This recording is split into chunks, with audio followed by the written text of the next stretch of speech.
Angin malam berembus pelan di sepanjang jalan sempit yang membelah perbukitan. Di kanan kiri hanya ada pepohonan tinggi yang bergoyang pelan diterpa angin.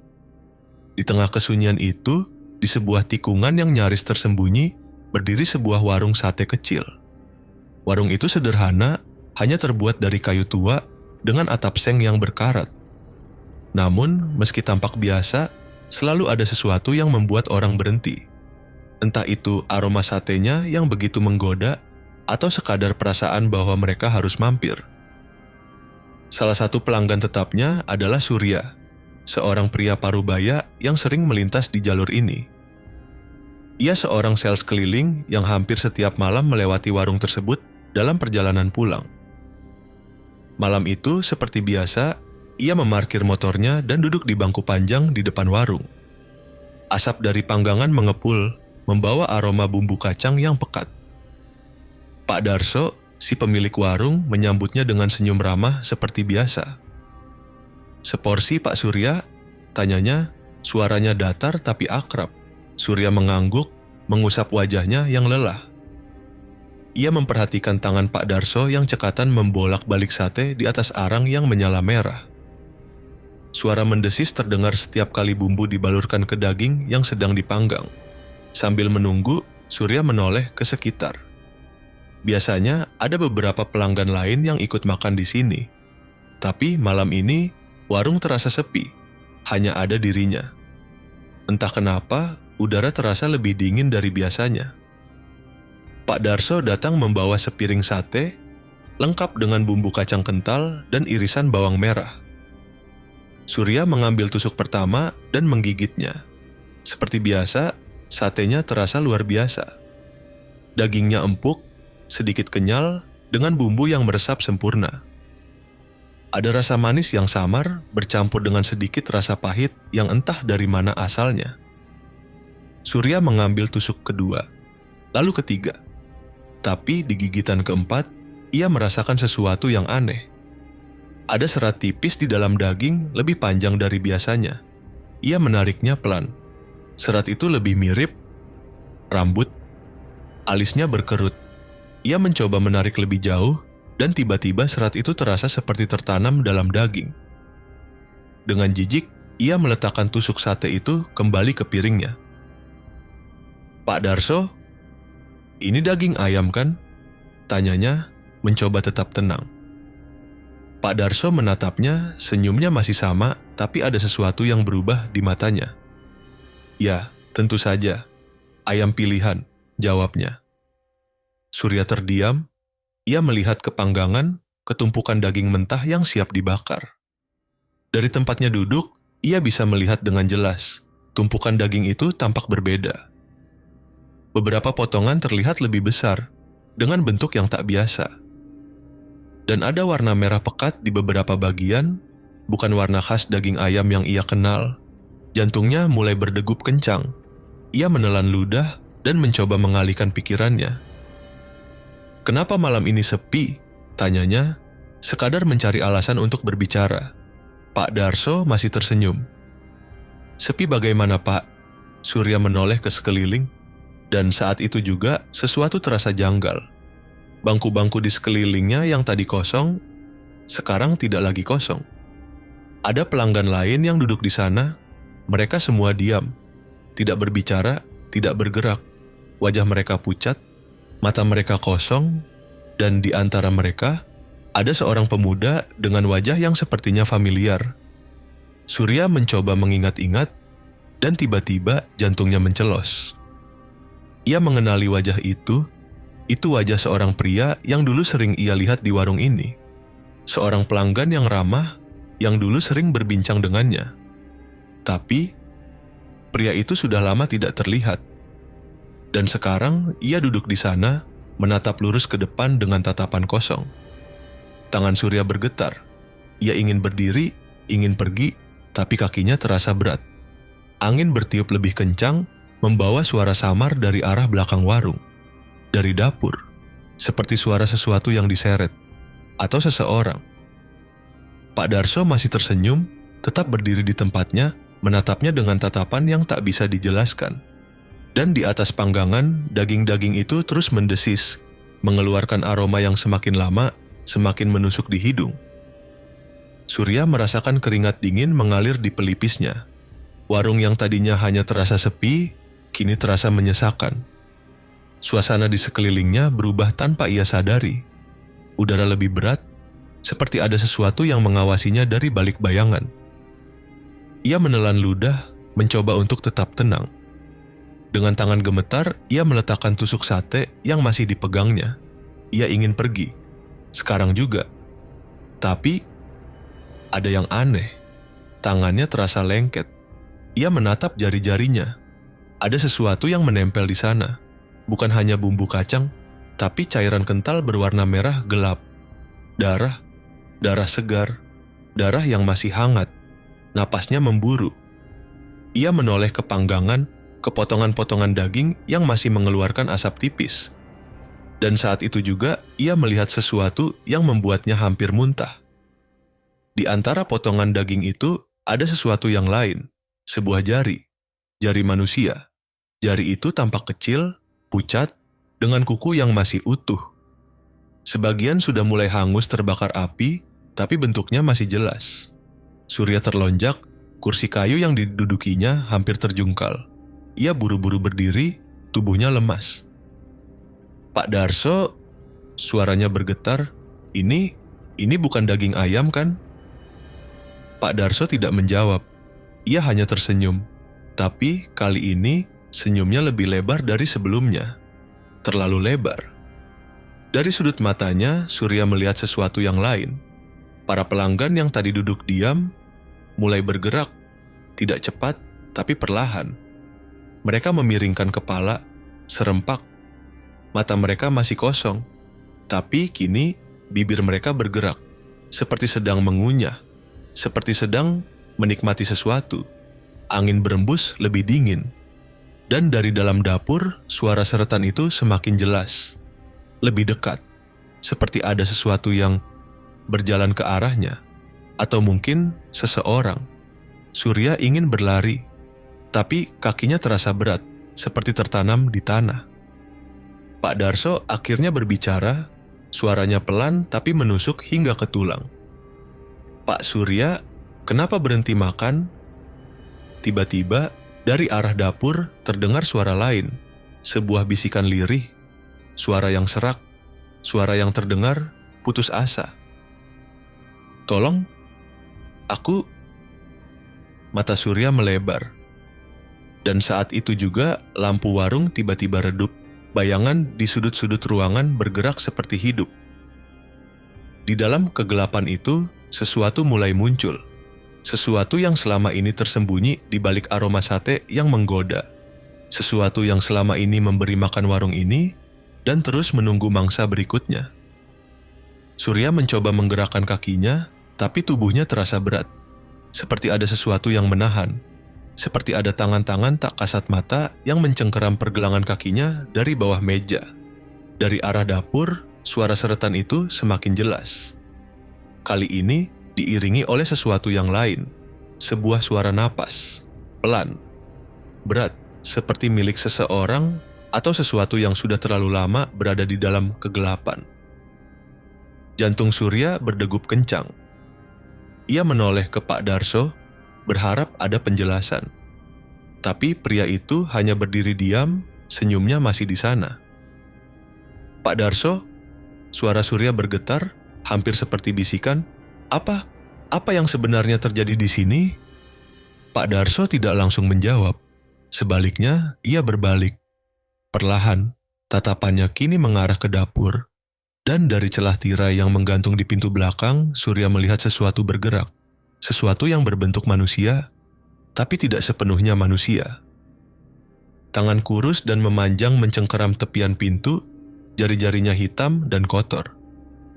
Wajahnya samar dalam kegelapan, tapi sorot matanya tampak bersinar, merah menyala seperti bara api yang belum padam. Makhluk itu membuka mulutnya, tapi yang keluar bukan suara, melainkan aroma busuk yang langsung menusuk ke hidung Surya. Bau anyir, bau daging yang tidak semestinya dimakan manusia. bau kematian, Surya tersentak ke belakang, tangannya secara refleks menyentuh meja. Tapi ia merasakan sesuatu yang lunak dan hangat di bawah telapak tangannya. Ia menoleh, dan darahnya membeku. Di atas piring yang tadinya penuh dengan sate ayam, kini hanya tersisa potongan-potongan kecil.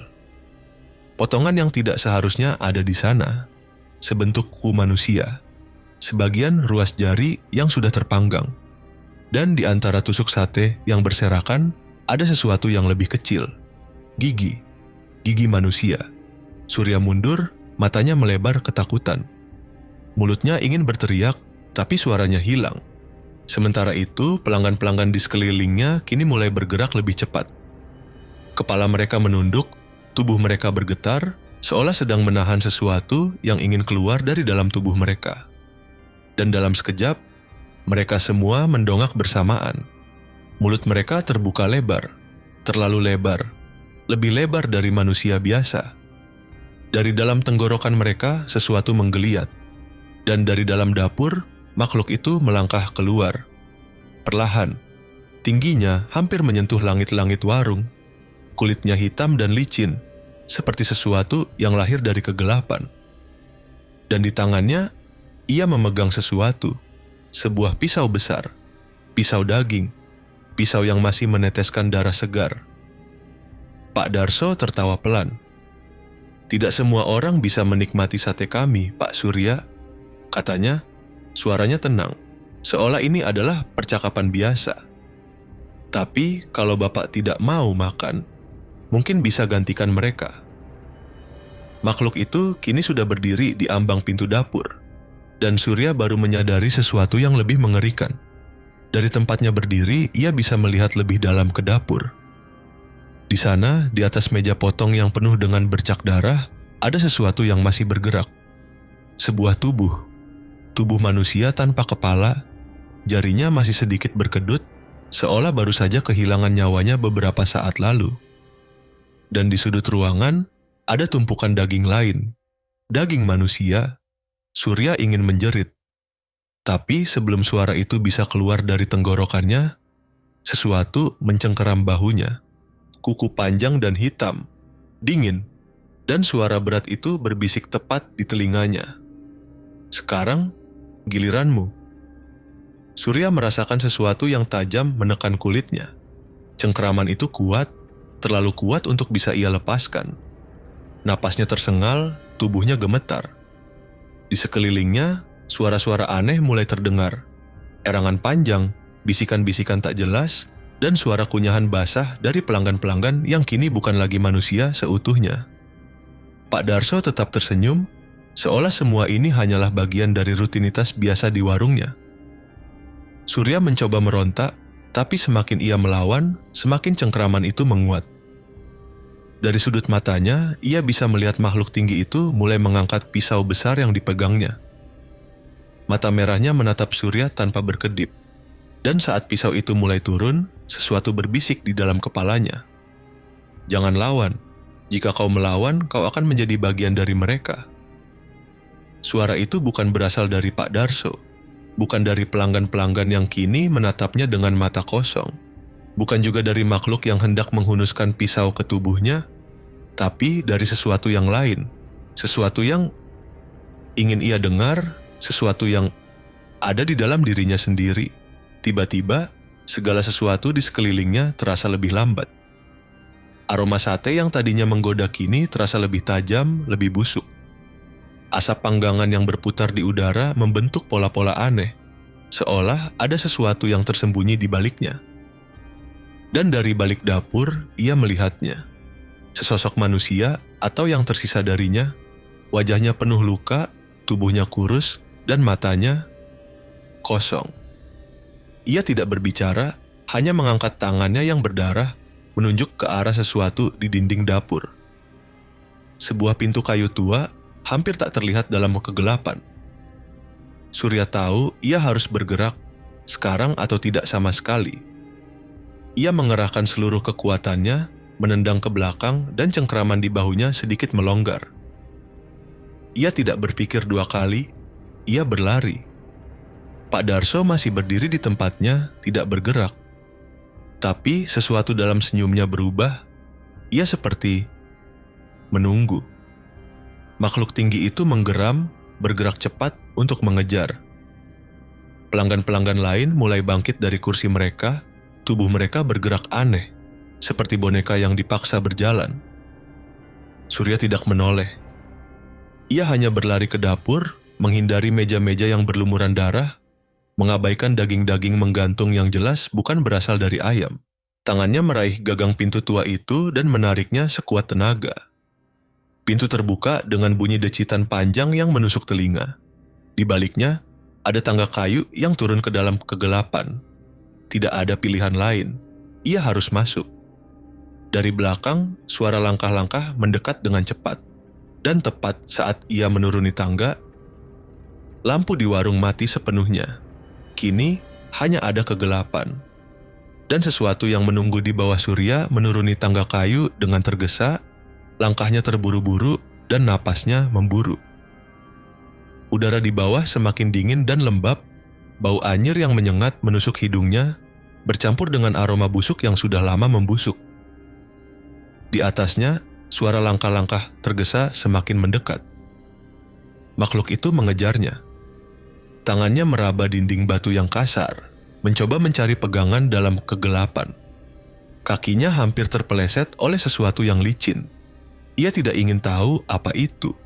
Saat sampai di dasar tangga, ia mendapati dirinya berada di dalam ruangan sempit dan rendah. Cahaya remang-remang dari lilin yang berjejer di dinding memberikan sedikit penerangan. Bayangannya bergerak tak menentu, mengikuti api yang bergetar. Di tengah ruangan ada sebuah altar batu. Di atasnya, daging manusia yang masih berlumuran darah disusun rapi. Beberapa bagian masih utuh, beberapa lainnya sudah terpotong kecil. Di sebelahnya, ada sebuah mangkuk besar berisi darah segar. Dan di sekitar altar, ada sesuatu yang lebih mengerikan. Barisan tubuh manusia atau yang tersisa dari mereka duduk bersimpuh dalam posisi kaku. Kulit mereka kering dan menempel di tulang, mata mereka kosong. Beberapa di antaranya masih mengenakan pakaian yang utuh, seakan mereka baru saja berada di tempat ini sebelum menjadi bagian dari ritual mengerikan. Surya ingin berteriak, ingin muntah, ingin keluar dari sini. Tapi suara langkah berat di atasnya semakin dekat. Ia bersembunyi di balik rak kayu tua yang penuh dengan benda-benda aneh, tulang-tulang, botol berisi cairan merah gelap, dan sesuatu yang terlihat seperti gigi manusia. Ia menahan napas. Pintu di atas tangga berderak terbuka. Makhluk itu telah sampai.